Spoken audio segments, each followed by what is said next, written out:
Assalamualaikum warahmatullahi wabarakatuh. Perkenalkan, nama saya Maulana Ali Ramadan dari kelas 10 MIPA 6. Saya di sini akan menjelaskan tentang strategi dakwah periode Mekah. Simak penjelasan ini baik-baik. Terima kasih. Menginjak usianya yang ke-40 tahun, Nabi Muhammad SAW lebih sering bertahanus di Gua Hiro yang jauhnya 6 km dari rumah beliau, tepatnya di sebelah timur kota Mekah. Dalam perjalanan spiritual itu, beliau merenungi kerusakan moral yang terjadi di masyarakat Mekah. Pada malam 17 Ramadan, bertepatan dengan 6 Agustus 610 Masehi, datanglah malaikat Jibril menurunkan wahyu pertama dari Allah Subhanahu wa ta'ala. Pada awal Nabi Muhammad SAW melakukan dakwah secara sembunyi-sembunyi atau disebut dakwah sirriyah selama 3 tahun. Tujuannya adalah untuk memetakan orang-orang yang mendukung beliau untuk dipersiapkan sebagai juru dakwah beliau. Maka orang-orang yang beliau ajak adalah sebatas yang dekat dengan beliau. Orang yang pertama kali menerima ajakannya adalah Khadijah, istrinya. Kemudian Ali bin Abi Thalib, anak pamannya, Abu Bakar sahabatnya, dan Zaid bin Harisah membantunya. Kemudian disusul beberapa sahabat yang lainnya yang masuk Islam.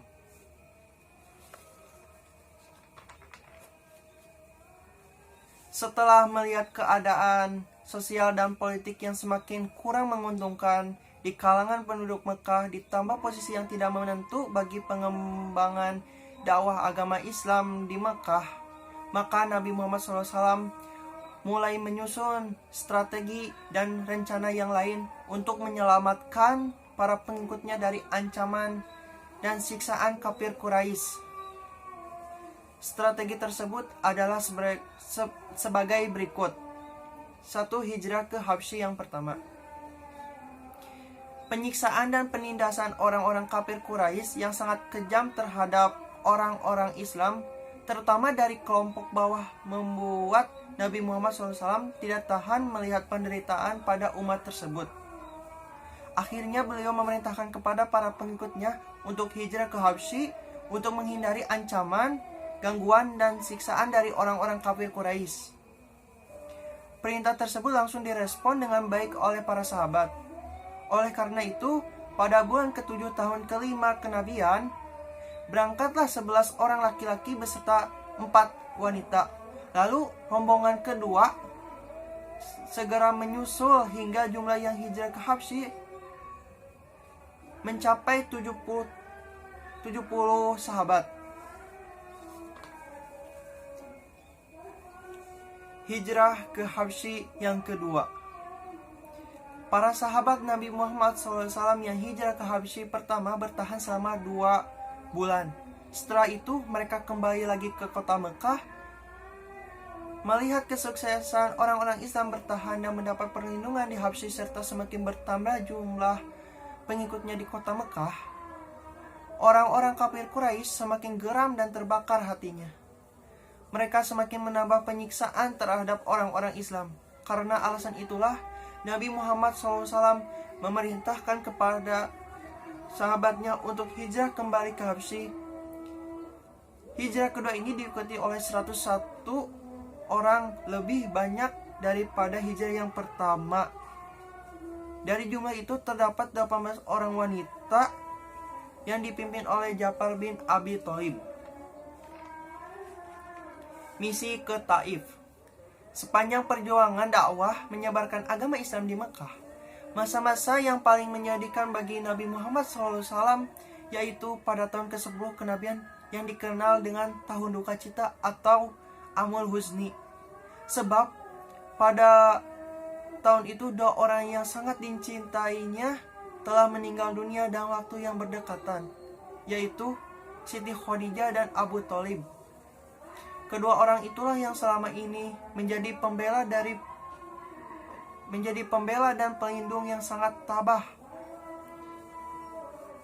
yang sangat tabah, kuat dan disegani masyarakat Mekah.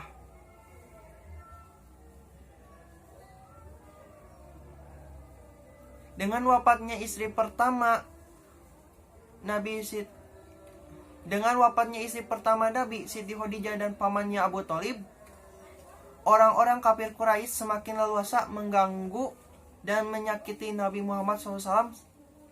Semakin hebatnya penderitaan yang dialami Nabi Muhammad SAW dan para pengikutnya, beliau berinisiatif berencana pergi ke Taif bersama sahabatnya Zaid guna meminta bantuan serta perlindungan dari kerabatnya yang berada di kota itu, yaitu Kinanah yang bergelar Abu Jalail dan Mas'ud yang bergelar Abu Kuhal serta Habib. Mereka adalah para pemimpin di Taif yang berasal dari keturunan Saqif yang masih memiliki hubungan kekerabatan. Usaha Nabi Muhammad SAW ke kota Taif untuk mencari dukungan dan kerabatnya tidak mendapat tanggapan yang baik karena mereka menolak untuk memberikan bantuan. Bahkan penduduknya memperlakukan Nabi Muhammad SAW dengan cara yang sangat kasar. Dengan peristiwa itu dapat disimpulkan bahwa usaha tersebut telah gagal. Walaupun demikian, ternyata masih ada orang yang peduli dan bersimpati dengan perjuangan Nabi Muhammad SAW, yaitu keluarga Robi'ah. Perjanjian Aqobah ada dua, yaitu Perjanjian Aqobah 1 pada tahun ke-12 kenabian, bertepatan dengan tahun 621 Masehi. Nabi Muhammad SAW menemui rombongan haji dari Yasrib. Rombongan haji tersebut berjumlah sekitar 12 orang. Nabi Muhammad SAW menyampaikan dakwahnya. Dakwah Nabi Muhammad mendapat sambutan yang baik sehingga mereka menyatakan keislamannya di hadapan Nabi Muhammad SAW. Mereka melakukan baiat kepada Nabi di salah satu bukit di kota Mekah, yaitu Bukit Aqobah. Baiat tersebut berisi 1. Mereka menyatakan setia kepada Nabi Muhammad SAW. 2. Mereka menyatakan rela berkorban harta dan jiwa. 3. Mereka bersedia ikut menyebarkan ajaran Islam yang dianutnya. 4. Mereka menyatakan tidak akan menyekutukan Allah Subhanahu wa Ta'ala. 5. Mereka menyatakan tidak akan membunuh. Dan 6. Mereka menyatakan tidak akan melakukan kecurangan dan kedustaan. Adapun perjanjian Aqobah yang kedua berisi 1. Penduduk Yasrib siap dan bersedia melindungi Nabi Muhammad SAW. 2. Penduduk Yasrib ikut berjuang dalam membela Islam dengan harta dan jiwa.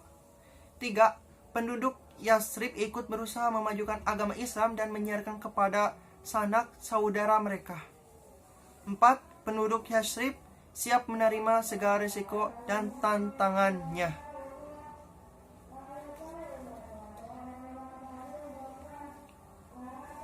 Adapun bentuk hambatan dakwah yang dialami oleh Nabi Muhammad SAW